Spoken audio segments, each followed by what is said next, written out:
کہ نماز کی حالت کے اندر بھی بندے کو مختلف قسم کے خیالات، اگر کوئی پریشانی ہو تو وہ آ گئی، کوئی ضروری کام کرنا ہے تو وہ یاد آ جاتا ہے، تو اس حالت میں بندے کی نماز کے بارے میں قرآن و سنت کی روشنی کے اندر کیا حکم ہے؟ میری بچی نماز کے بارے میں لوگوں نے جو یہ بات فرض کر رہی ہے نا کہ نماز وہ ہے جس میں کسی قسم کا کوئی خیال نہ آئے، یہ انہوں نے اپنے سامنے ایک ایسا ہدف رکھ لیا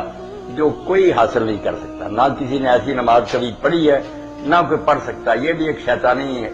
چال ہے کہ لوگوں کو یہ کہا جائے کہ تمہاری نمازوں میں تو خیال آتے ہیں، یہ تو نماز پھر کچھ نہ ہوئی۔ آپ بے فکر رہے، نماز میں جتنے چاہے خیالات آئے نا، اللہ جانتا ہے کہ بندہ جن کاموں میں پھنسا رہتا ہے وہ خیالات تو آتے رہیں گے، کیسے ان کو ذہن سے نکال سکتا؟ خود رسول کریم علیہ الصلوۃ والسلام نماز پڑھ رہے تھے اور اطلاع ملی کہ مدینہ پر حملہ ہونا والا۔ آپ نے حضرت زبیر بن العوام رضی اللہ عنہ سے کہا کہ تم جاؤ اور پتہ کرو کہ باقی یہ بات صحیح ہے۔ وہ گئے اور پہاڑ کی دوسری طرف گھوڑے پر سوار گئے تھے، آپ نے نماز شروع کی تھی۔ حدیث پاک میں آتا ہے کہ آپ کی نگاہ اس درے کی طرف ہی رہی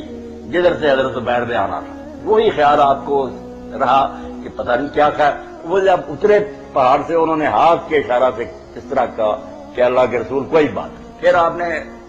نگاہ نیچے کی۔ حضرت عمر رضی اللہ عنہ فرماتے ہیں میں نماز میں جب کھڑا ہوتا ہوں، یہ صحیح بخاری میں، تو میں شام میں لشکر کی صفیں ٹھیک کرتا ہوں کہ فلاں سپاہ سالار ادھر ہو، فلاں ادھر ہو۔ تو جن کاموں میں آدمی لگا رہتا ہے وہ خیال تو رہیں گے، کوئی فکر مند ہونے کی ضرورت نہیں، بلکہ زیادہ آپ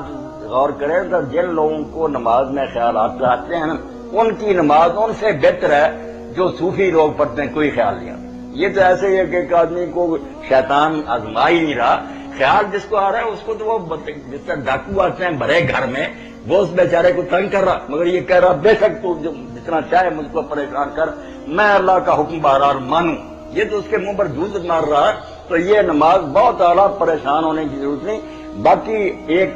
چیز جو ہے اس پر توجہ ہونی چاہیے کہ جب آدمی اکیلا نماز پڑھے نا اور کوئی دوسرا آدمی پاس نہ ہو،